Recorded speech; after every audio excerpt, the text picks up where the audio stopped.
अब हम मज़ीद कुछ थोड़ा डिफ़िकल्ट क्वेश्चन ट्राई करते हैं, जैसे y is equals to x की 2/3 एंड x प्लस 2। सबसे पहले इस फंक्शन का डेरिवेटिव लेंगे y प्राइम। इस फंक्शन के डेरिवेटिव लेने के लिए यहाँ पे प्रोडक्ट रूल अप्लाई होगा। First term as it is second का derivative plus second as it is first का डेरिवेटिव, पावर रूल अप्लाई होगा 2/3 एंड x की 2/3 माइनस 1।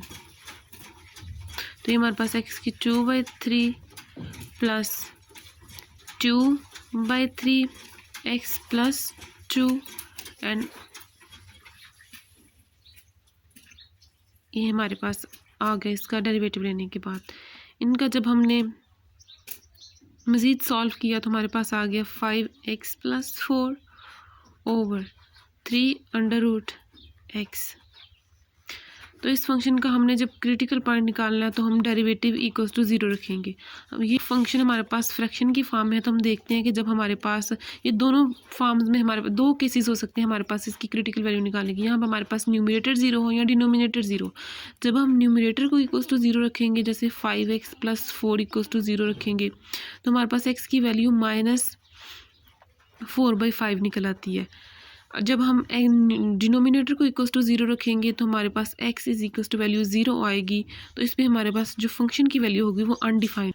इस पॉइंट पे हमारे पास जो डेरिवेटिव है वो इक्वल्स टू 0 होगा और इस पॉइंट पे हमारे पास डेरिवेटिव जो है ना वो अनडिफाइंड होगा। तो हमारे पास ये दो क्रिटिकल पॉइंट्स निकल आए हैं। अब हम इन क्रिटिकल पॉइंट्स को फंक्शन में पुट करेंगे। जब हम फंक्शन में -4/5 इस वैल्यू को पुट करते हैं तो हमारे पास आंसर जो है ना वो कुछ इस तरह आता है। अप्रॉक्सीमेटली आंसर ये होता है। और जब हम x इज इक्वल्स टू 0 को फंक्शन में पुट करते हैं तो हमारे पास फंक्शन की वैल्यू जो है ना वो इक्वल्स टू 0 आ जाती है। इससे हमें पता चलता है कि हमारे पास फंक्शन जो है ना वो मैक्सिमम -4/5 इस वैल्यू पे है और इस वैल्यू पे हमारे पास फंक्शन मिनिमम है। अब इसी शक्ल का हम एक और क्वेश्चन देखते हैं। y is equals to x की 2/3 एंड x स्क्वेयर -4।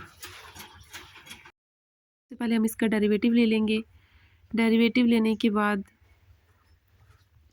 हम इसमें जो है ना, अगर हमारा क्रिटिकल पॉइंट्स की दो पॉसिबिलिटीज़ हैं, न्यूमरेटर और डिनोमिनेटर 0 होने की।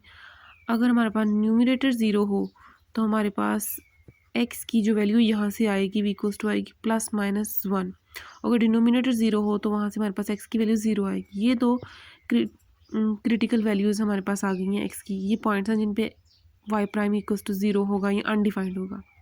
जब हम +1 या -1 की वैल्यू इसमें रखते हैं तो हमारे पास इसकी वैल्यू जो है ना वो डेरिवेटिव की 0 आएगी।